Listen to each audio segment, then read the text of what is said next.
So that was Brave Little Belgium. Yeah. What'd you think? Yeah, it's a good little plays really fast chit pull war game. It's an interesting the triple entendre. How do they slow down the Germans enough to get out of that victory zone? I mean, it is. It's marketed as like a beginner war game, and I still, as far as these kind of point to point movement kind of chit pull.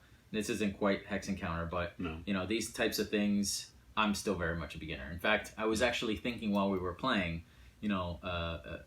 Heavy Cardboard gets some comments in Bankruptcy Club 2 of them playing 18xx games and not making optimal plays and the things that they play. And I'm like, oh, this is pretty much like when we play 18xx, we have a little more experience, but playing war games, at least for me, it's definitely, I can feel that I don't know that I'm doing the right thing here. Yeah. But I think that's what this is for. I think, And the thing is, while there are, there with point-to-point and Hex Encounter war games, there are definite, just bad moves that you don't want to make. At the same time, doing something that is not 100% optimal, if you can bluff your opponent, the whole, oh, does he have a plan with what he's doing? Do I need to be worried about where that's going? Yeah, a lot of the time I was just I don't know if this is any good. I did a lot of attacks where I probably shouldn't have attacked at all. Possibly. I feel like the attacks just, and it's not, you said, it was, the die rolls are the same either way, but the attacks just seem to make it more likely that you, I think of it as, well, if I attack him, then he's going to be weaker when he attacks me, but attacking you makes me weaker. Correct. So it is, if you win and force me to move backwards, that is, but it seems unlikely because you kind of need an overwhelming force for that to be a thing, or be lucky. Yeah. So I think it's not necessarily overwhelming. Looking at so the first army at the end there, it was nothing but fives, and it was nothing but fives that one hit kills a guy. Absolutely, you could have thrown a smaller stack at that just to make some of those things go away with a fairly reasonable expectation that I would only do minimal damage in return. So there is a risk reward, that is always the thing with war games, the risk reward, because unless it's really one sided, it can always blow up in your face. That's part of it. So for me, pros, it was short. Yeah. I think that game was maybe an hour. Yeah. And it'll probably be even quicker when we play it more. The longest it would go was 2 more turns. Correct. So 90 minutes max. Yeah. I'd say. Yeah. And probably still within the hour. So it's a short little war game. It's easy to teach. Yeah, there aren't a lot of rules. There aren't a lot of special exceptions, which I like that it's. I like the setting. I genuinely like that whole kind of. I guess it's kind of like a tower defense game. Yeah. It's a 2 towers defense game. But what it really is it's you have very different decisions that are being made on each side. Whether you're the Germans having to push forward, or the triple entendre, where do you make your stand? One of the things that I felt was really interesting is the German atrocities thing of not getting to activate all your armies is a problem. You cannot achieve your goals if you don't use most of them regularly. But at the same time, you just automatically lose if you get too many of those. Yeah. And that's for that side anyway. But yeah, I thought that it's a nice short war game, easy. Definitely, if you're trying to introduce somebody to war games, this is a lovely game because it's not going to be. A lot of the complaints of war games are they're really long, they're really complicated. There's a lot of rules. It's one counter sheet. It's really simple. If it's cheap. I think it was $35. I don't remember. It's not very expensive. It's a nice little game if you're into war games. Or if you want to get into war games, or you're curious about war games, or you want somebody else to kind of dip their toe in the water in war games, it's a nice little game. Cons for me, it's a war game. I mentioned in the past in other videos that we mostly stick to Waros, and anytime I seem to dip my toe in the water into more traditional war games, it doesn't. I mean, this was lovely. I would play this again, but I could with a lot of those chit polls, man. I don't know. I mean, it's just, and we keep going back to Cataclysm, and it wasn't nearly as bad as. And I know it's almost become like a trademark where I say it's not as bad as Cataclysm, but that idea of just you could have 3 turn ends with nothing happening. You could have you could not get a turn, and a lot of it was there was a lot of die rolling. And a lot of that was a lot of, and that's very realistic. It is, and it's typical of war games. And yes, I mean, I could have rolled poorly and lost. You could have rolled well and won. But that's what it is. It's like there isn't a lot of dice roll mitigation in this game. I mean, you have to just keep your units healthy. There's not a lot you can do if you're, if you just get ruined in a battle, or if you don't get any hits. These battles aren't like super swingy. Like I compared the chip pull to a Most Dangerous Time, which it feels very similar to, other than the being able to activate with Atrocities after effect. But that game, the battles are super swingy in that you have an initiative roll at the start of the battle, and if you win the initiative roll by 2, you get first strike, where the opponent doesn't get to roll back till after eating their casualties, and you can have very lopsided battles, and it just goes back and forth over the course of the game. But like that is even more so. This is less swingy on the battles, but not as less and swingy. I've played. I mean, this isn't like I've played. I played Sword of Rome, where basically I spent 8 hours just rolling dice. I was Rome, and that was not a good experience. Like I've played longer war games. Well, I don't know. Have you played something like I mean, the 2 big examples I have are U.S. Civil War and Paths of Glory. I haven't played either of those. We've been wanting to play the Paths of Glory for years, but it's one of those situations where you actually have to be available for long enough for us to actually play it. It's right there. Because the combat in the dice combat in that, I think you will like more than what you I don't doubt it. I really want to play Paths of Glory, but that's the issue with a game like that, is that you need to have, I mean, we need to have just like 6 hours to learn it. Yeah. Really. Yeah. And then we can spend, and I really want to do it. I know that it's a fantastic game just from people that, and Empires of the Sun, and a lot of these like card driven war games that I really do want to try.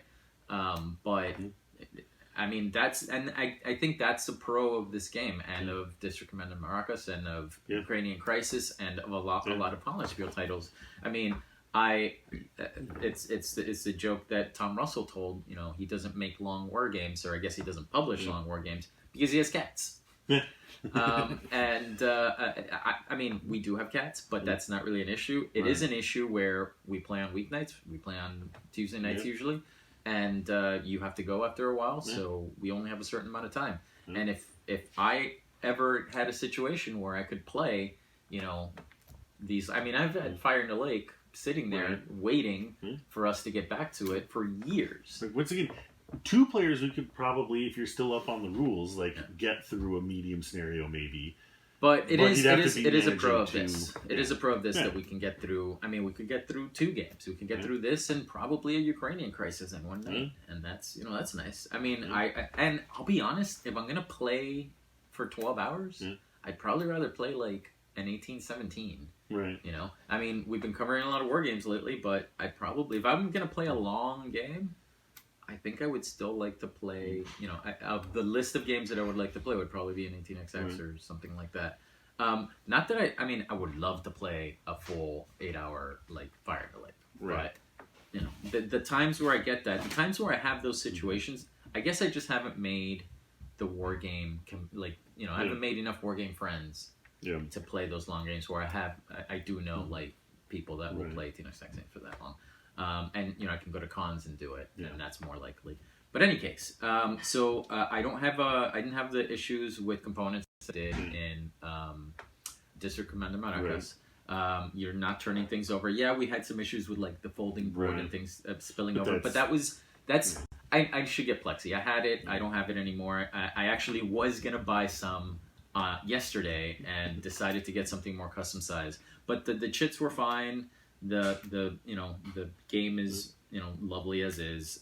It's nice, so I didn't have a problem with anything. Did you see the picture on the I Atrocity didn't. chit? Oh yeah, that's That is atrocious.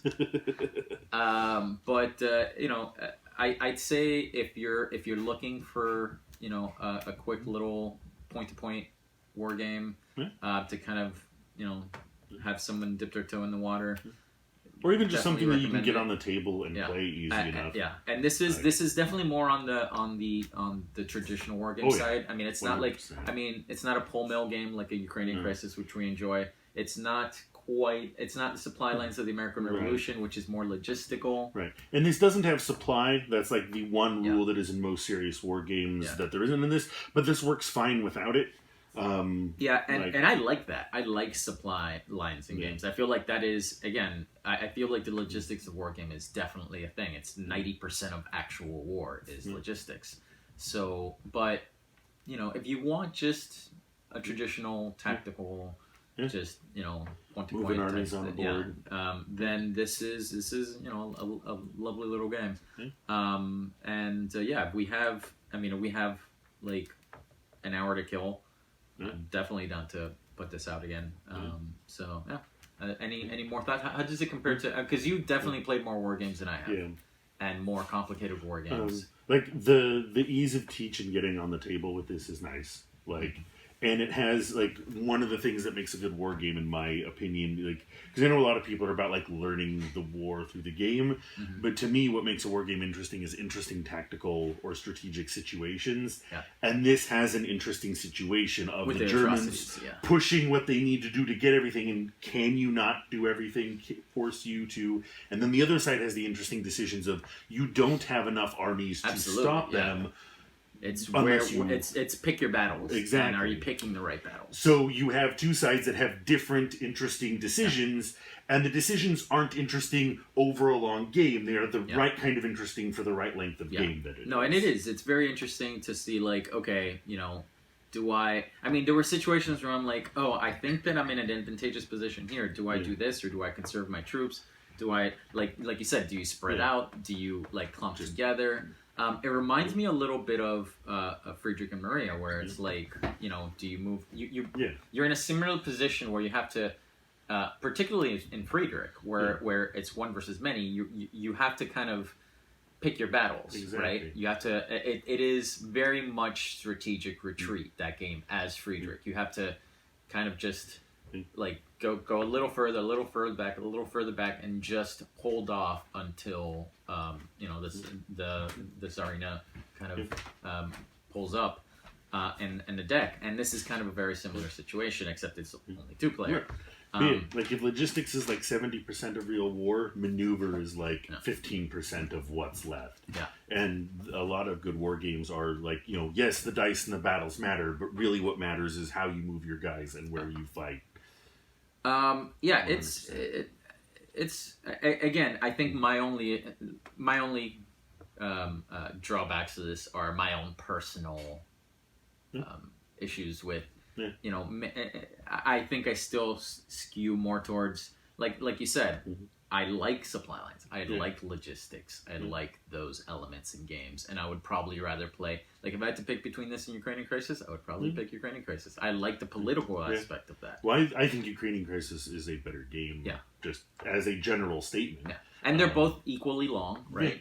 But it's a more interesting. But it's a different game. Like it is. It's a different Absolutely. game. I would, like, if I had to pick one or the other, I would pick Ukrainian Crisis. But I do like this game. It is a different, if you want, like, I mean, I don't have a lot of point-to-point games. I don't think I have any point-to-point games that are this long, that are this entry level and this, like, length of game. So it's a nice game to have kind of just to fill that niche. And, if I'm only going to have one, it's a nice one to have. So, all right, so that was Brave Little Belgium.